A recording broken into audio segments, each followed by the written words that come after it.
No ref, no coach, no rules we didn't make up ourselves.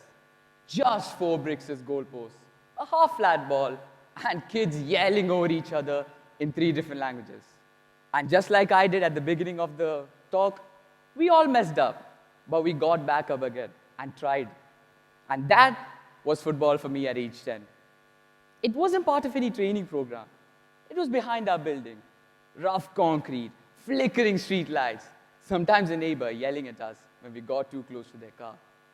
But every evening, like clockwork, we showed up. Not because someone told us to, because we wanted to. We didn't play for medals or stats. We played to create. We weren't learning techniques. We were inventing them. Today, looking back, I realize those broken goalposts and chaotic matches taught me more about football and life than any structured session ever did. But when I look at football now, at sports in general, I wonder if we've forgotten that kind of freedom. Take a recent Premier League title win as an example.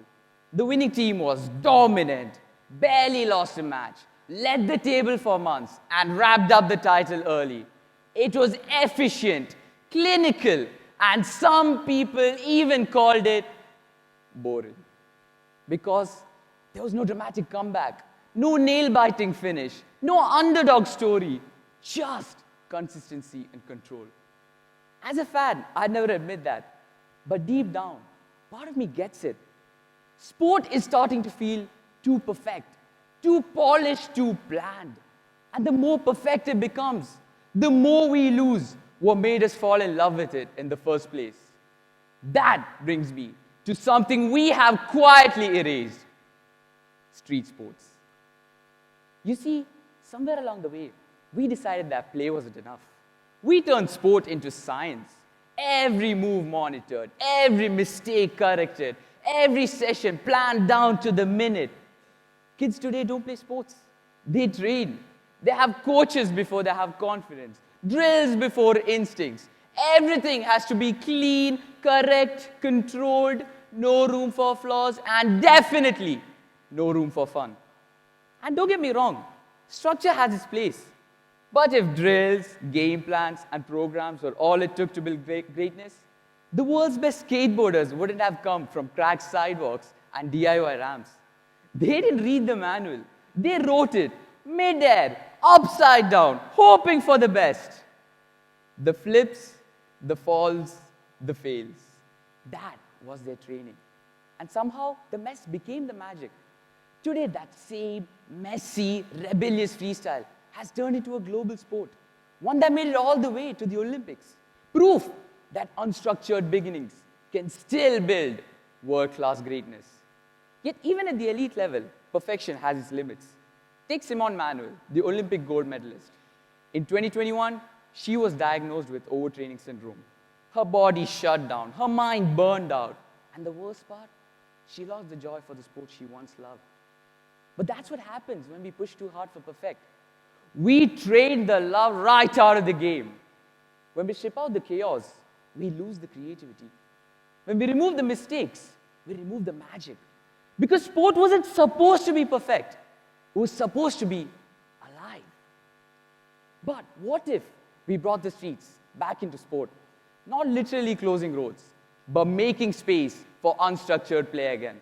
Letting kids create their own rules, make their own teams, solve their own problems. Imagine this: school setting aside time each week for free-form games. No coaches, no drills. Communities turning empty parking lots into mini sport zones. Coaches encouraging street-style play to build decision-making, resilience, and creativity. Street sports aren't just fun.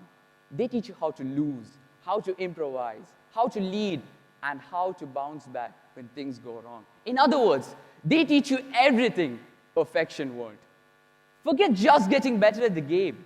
When the game challenges you, you don't just try to improve your play. You fundamentally strengthen your character. When the pitch is uneven and the ball barely bounces, you learn to adapt. When there's no referee, you learn fairness. When your teammate slips up, you learn patience. And when you do, you learn humility. Street sports build what training drills often miss: character, resilience, grit, and independence. They teach you how to think on your feet, how to handle chaos, how to lead without shouting, and follow without losing yourself. And maybe that's what we need more of today.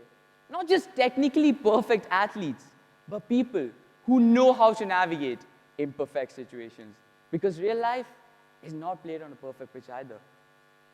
A few months ago, some of my friends found this old parking lot near our building. Flat, dusty, nothing fancy, but perfect for a game of gully cricket. We used chalks to draw creases, bricks for wickets, and mark boundaries using slippers. The rules made up on the spot. One pitch, one hand for catches, automatic sixes if the ball hits the wall, and a match paused every few minutes a car passed through. We played for hours.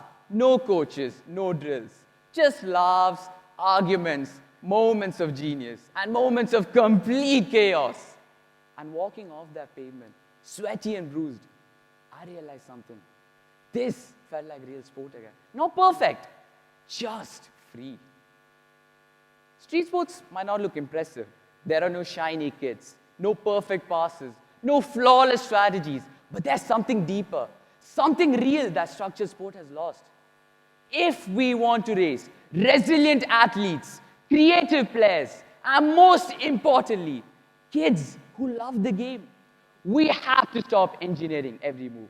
We have to embrace imperfection, not as a setback, but as a gift. The chaos of street sports, that's where confidence grows. That's where magic happens. And maybe, just maybe, that's where the future of sports still lives. Because without imperfection, sport is just another routine. But with it, it becomes a story worth telling. So next time you see a kid with a flat ball on a cracked street, don't call it just play. That's where sport begins. Not perfect, just free. And that's exactly how it was meant to be. Because greatness starts where the lines are drawn in chalk. Thank you.